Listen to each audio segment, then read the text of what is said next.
Y continuamos con más alta política. Estaba justamente leyendo la nota que el Tribuno le publicó a Agustín Ulibarri Rodi, que lleva como título Incriminar el revisionismo. ¿Cómo estás, Agustín? Muy buenas noches, bienvenido. Buenas noches, gracias. Gracias por estar un día feriado acá. Y estamos con Marcelo Nieva. Marcelo, muy buenas noches. Buenas noches, Andrés. Gracias ¿Cómo por estás? estar aquí. La verdad que contento de hacer el programa. Siempre decimos que es lindo poder desentrañar, ¿no?, la trama de lo político, y sobre todo si en Salta podemos ampliar los ámbitos de discusión, ¿no? Y en ese sentido yo creo que valen todas las opiniones a la hora de sacar resultantes. Agustín, has escrito este artículo porque supuestamente después de los dichos de Gómez Centurión, que es el titular de la aduana a nivel nacional, Nilda Garré ingresó en la Cámara de Diputados un proyecto para penalizar el negacionismo, buscando incorporar en el Código Penal un artículo que establece que será reprimido con prisión de 6 meses a 2 años y con multa de 10.000 a 200.000 pesos quien públicamente negara, minimizara, justificara y o aprobara cualquier forma de genocidio o crímenes contra la lesa humanidad.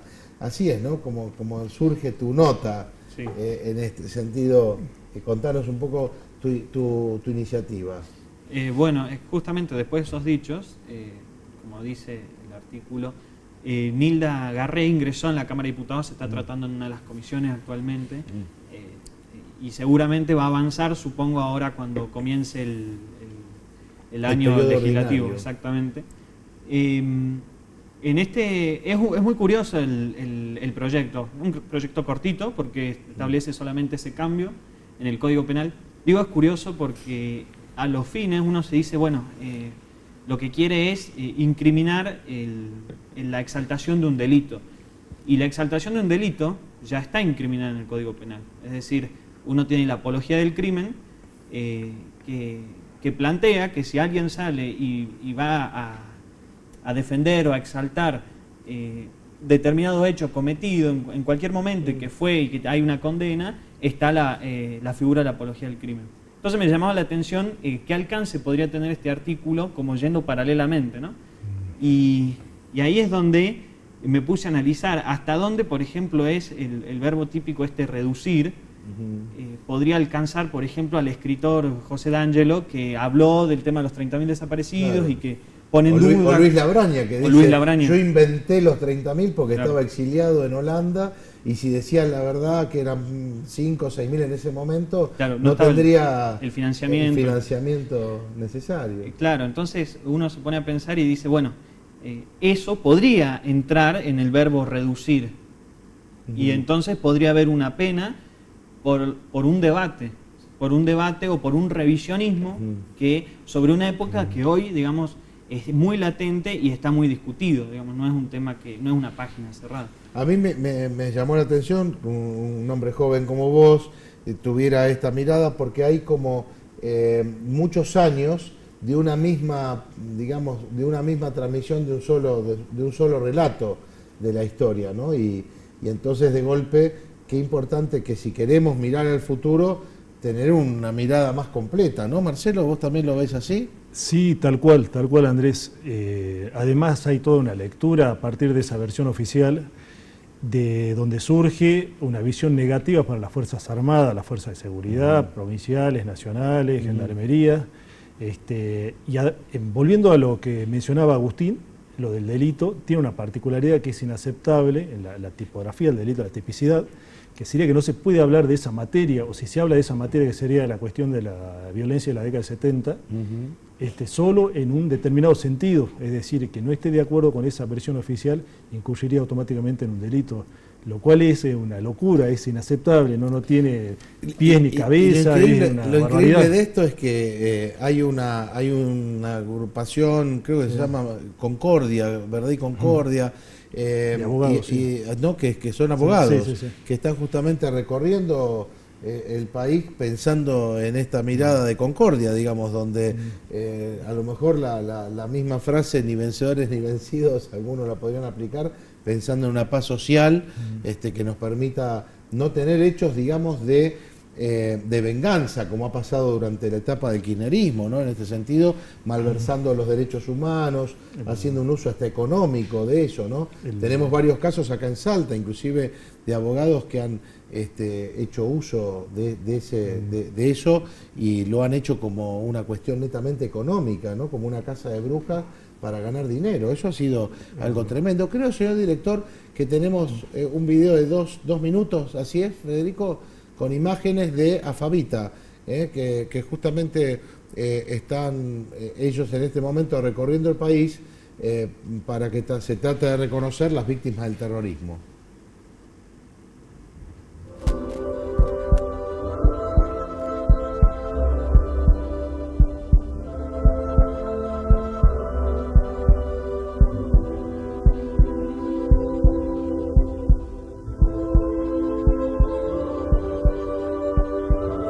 Soy Silvia Ibarzábal. Soy Mirta García García. Mi padre fue secuestrado en el año 1974 durante un gobierno constitucional. Mi esposo fue asesinado en otro gobierno democrático. Fue una organización terrorista, lo tuvo 300 días y después lo mataron. Mi esposo fue asesinado por la agrupación MTP en defensa de los cuarteles de La Tablada el 23 de enero de 1989. Él no tuvo derechos humanos. A él no lo socorrieron los derechos humanos.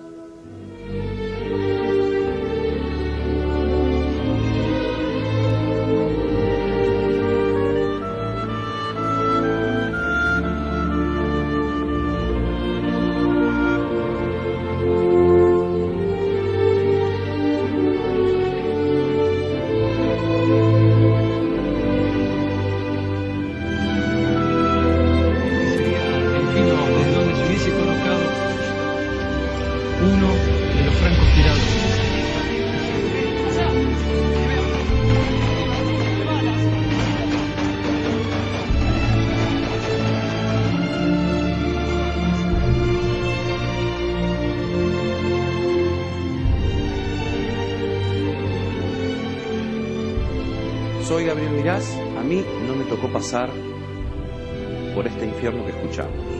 No me mataron a nadie, lo que no significa que no me pueda llegar a ocurrir. Por eso te esperamos en Plaza San Martín a partir de las 19 horas para rendir todos juntos el homenaje a nuestras queridas víctimas del terrorismo de Argentina.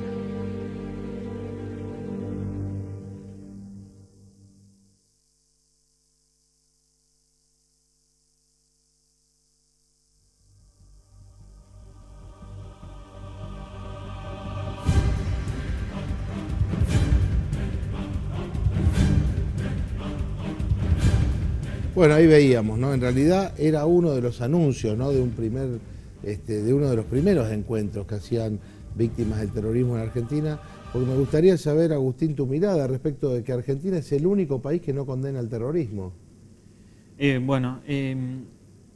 También quería aclarar o decir que donde hay toda una historia oficial, en todos los países que hubo historias oficiales, digamos, generalmente hubo traspiés en la democracia, porque no es algo propiamente democrático. Justamente la historia se va construyendo a través de distintas voces y el revisionismo no está mal en la medida en que no se ha utilizado económicamente, como vos bien decías, o para generar un relato político, si se quiere.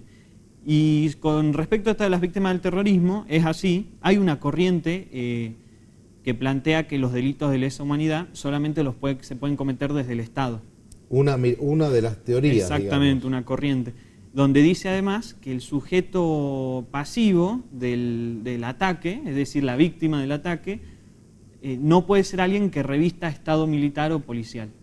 Ajá. Esa es una de las visiones más parcializadas, digamos, sobre los crímenes de lesa humanidad, y es precisamente la que se adoptó acá. La que tomó el kirchnerismo. Exactamente. Sí. Pero el Estatuto de Roma dice que otra cosa, ¿no? ¿O no? Exactamente. En realidad la definición como como crimen de lesa humanidad, bueno, ya el mismo nombre nos dice contra la humanidad, y en esa humanidad no hay diferenciación ni entre quien está del lado del Estado o del lado de la sociedad civil, o quien, estando no del lado del Estado, es una persona que reviste estado militar o policial. Y en este caso además tenían, en el caso de la Argentina, organizaciones militares detrás, porque en realidad montoneros tenían hasta sus propias insignias, sus propios escalafones casi militares. Es que claramente ahí está la contradicción. Claro. De última, si toman esta vertiente, digamos, jurídica, podemos decir, bueno, pero ¿qué era el Ejército Revolucionario del Pueblo cuando formaba sus filas, tenía sus uniformes, tenía financiamiento militar de Cuba? Entonces, ahí está, digamos, la contradicción, y entonces es que reducen aún más y dicen, no, exclusivamente desde el Estado, y no desde el Estado, desde el gobierno constitucional, desde el Estado del gobierno de facto sería. Claro. Que esa es otra reducción. Entonces es como ya una especie de ir maleando o ir reduciendo para que ya, a ver si el relato cuaja, claro, ¿viste? Cuaja. Sí. Tu mirada, Marcelo, respecto de esto, digamos, porque, bueno, acá ha estado hace muy poco Silvia Igarzábal, y ha estado inclusive en su momento Victoria Villarroel, que la vimos la semana pasada en Intratables, con un pico de rating, creo que no, 30 de rating, porque claro, nunca se visibilizaban estas agrupaciones de derechos humanos, y vale recordar que estamos hablando de una época democrática, estamos hablando del 24 de marzo del 76 para atrás, no para adelante, ¿no? Y es lo que están reclamando. Entonces son miles y miles de víctimas del terrorismo, que los cuales no tienen todavía reconocidos sus derechos humanos.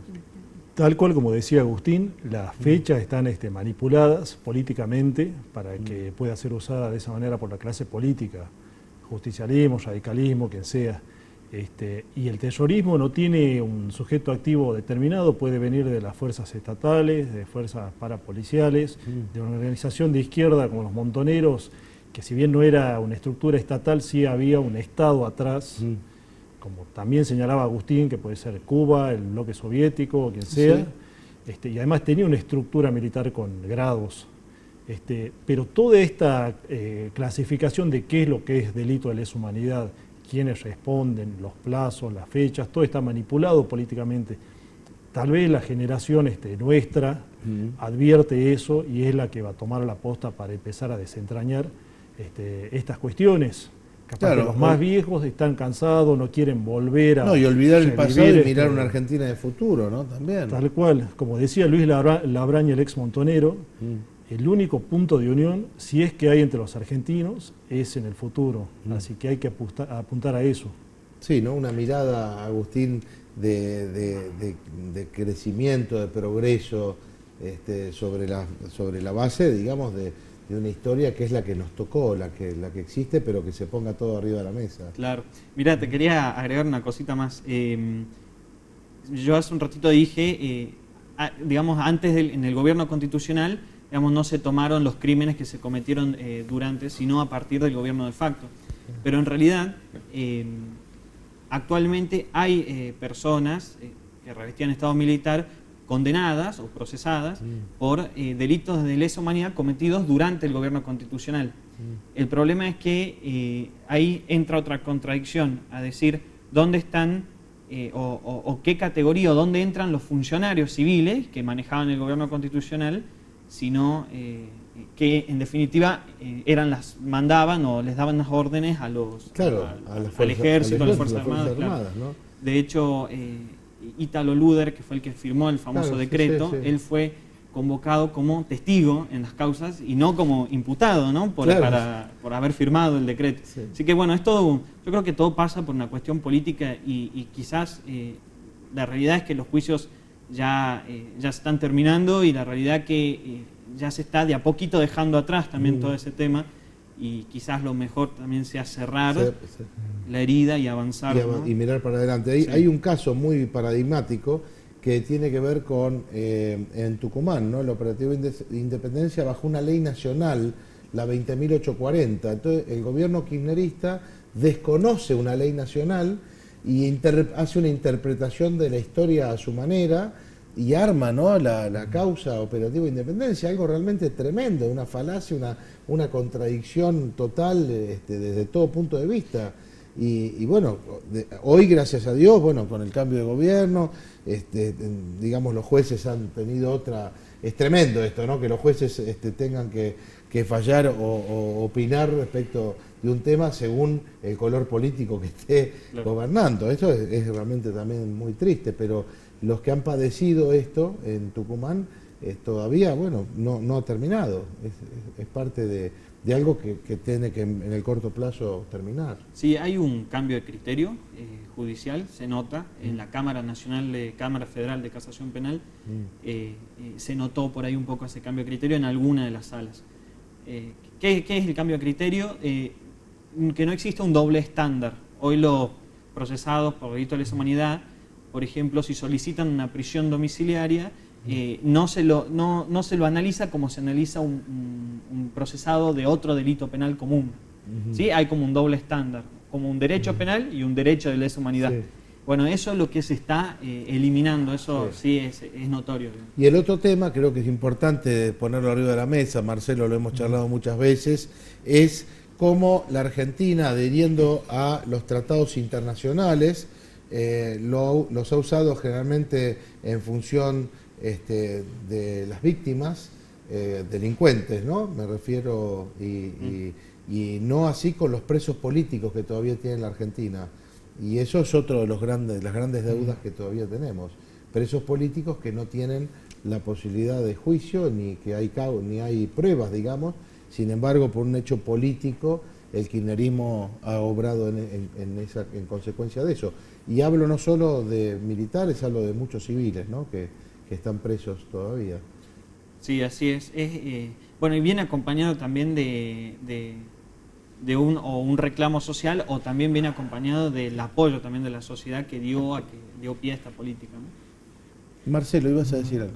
Sí. No coincido, pero los cambios introducidos y el lineamiento bajado por el kirchnerismo al Poder Judicial, lo que hay que tener bien en cuenta es producto del trabajo de la sociedad civil, de grupos de lobby, de influencia en los medios, de grupos de choque, de diferentes organizaciones que han luchado por determinadas, con el trasfondo de determinada ideología, que eso hay que tratar de revertirlo, pero todo surge de la sociedad civil, inclusive la legislación, hasta inclusive la jurisprudencia, cómo van a fallar los jueces, tiene su génesis en el ciudadano cotidiano, en la persona común, en el hombre de a pie.